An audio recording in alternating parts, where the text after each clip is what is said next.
I just remember in one of the Sims games, my guy fell in love with the male chick, and I married her. I banged her. You married the male lady. In the Yeah. Sims. She wasn't even that attractive, I think. But whatever. It's a sim, bro. They all look and sound the same. At least my guy was banging the male lady rather than waiting for pool. I like. How many of you guys have at one time or another dished out some physical abuse to your system, whether it was like a console or even like a handheld? I know you probably didn't punch your computers, at least not the tower, because I know you guys. You probably didn't do that. I'll put it this way. I go so hardcore with Tetris.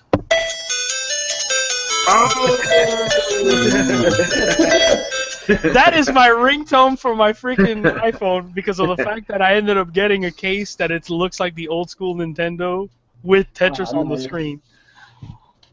Well, be careful because if the U.S. goes to war with Russia one of these days, change that ringtone, man.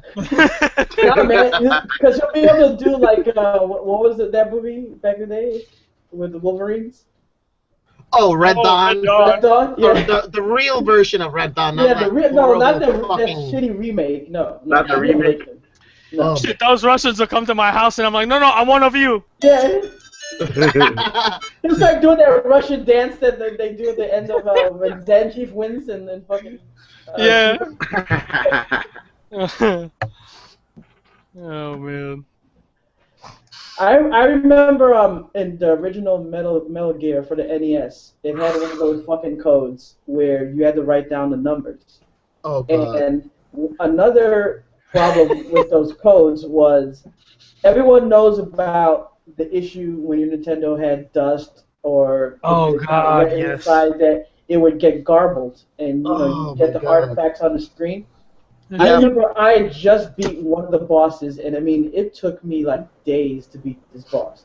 So I beat the boss, and it gives me the code, and it's a long fucking code. I'm there writing out the code, and all of a sudden it glitches. And not only does it glitch, but when it glitches, it changes what the numbers were. So I mean, this is like a fuck you glitch. Like the game literally stuck its middle finger at me. And I'm like trying to touch, because I mean the game's still on, so I'm just trying to touch the control thing to make it go back to show the original numbers. No. And I just got so mad, I balled my hand into a fist and punched the NES. And it's just like, and then it turned off. And it's like, you just take a deep breath, turn it back on, and that motherfucker did turn back on too. And then I had to start all over and try and beat that boss again. If I remember anything from Metal Gear on the original NES was the little paper map that it had that gave you all the key cards that opened which door in the game. Yeah. And I ended up losing that thing, and it was like it sucked because every time I got to a door, it was like, try key card 1. Oh, that didn't work. Key card 2. Nope. Key card 3. And it was worse in that one building where there was like gas. So you were dying as you're trying all the key cards to the stupid door. Well, you know, the fucked up about the Metal Gear games is that the Metal Gear, the Metal Gear game that everybody played on NES is actually a fucking piece of shit compared to the real game that came out like a year before in Japan on the MSX computer. That's the one that game got legendary for, not that fucking horrible garbage on the NES. Oh yeah. So they got the real game with the real stealth mechanic, and we got the stupid garbage where you walk off the screen and you walk back on it, and the guys like they're fucking reborn. Yeah, I remember that. Like a phoenix, they shit all over you.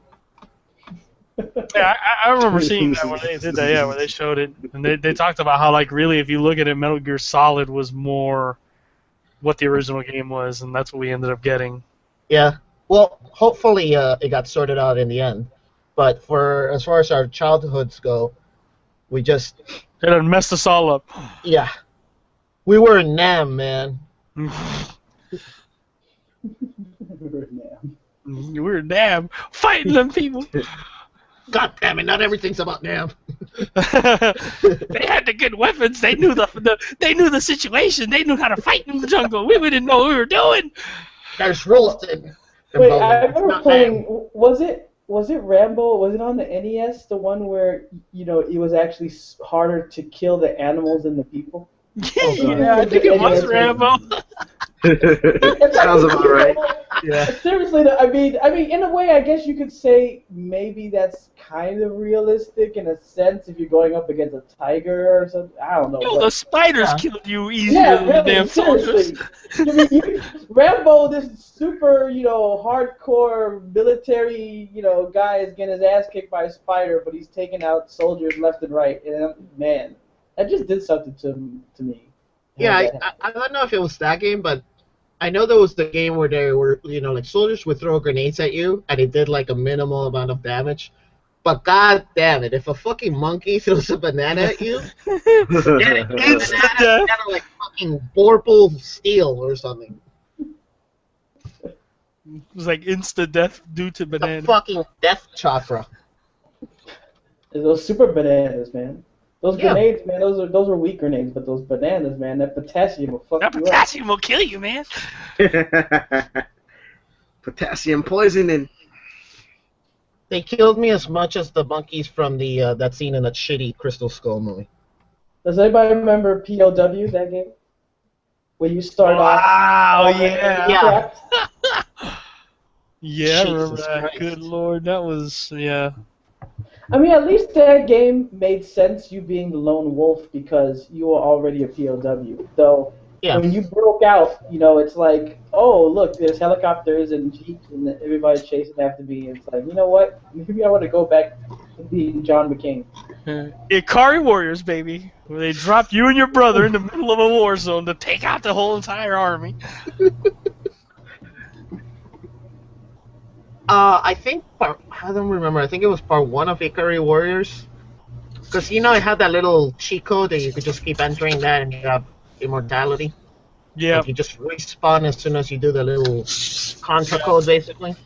And I remember playing that game with my friend, and we got almost to the ending of the game, and it spawned like he died, and it spawned him behind like some terrain that you can't go around. So we had to like restart the entire fucking game because there was no way he could die, and all the enemies wouldn't respawn. And even if they did, like the wall would block him, and it's like, holy fuck, bro. Like, is there like a suicide button that you can press? No, sorry. Yeah, that's right. Because your character when he came in, he would walk in from the bottom of the screen, and then he would stop. And if you landed in the middle of a wall, you were screwed. Yeah. Dude, we were so mad. I think that's the last time we played that game. Because we're like, fuck this shit.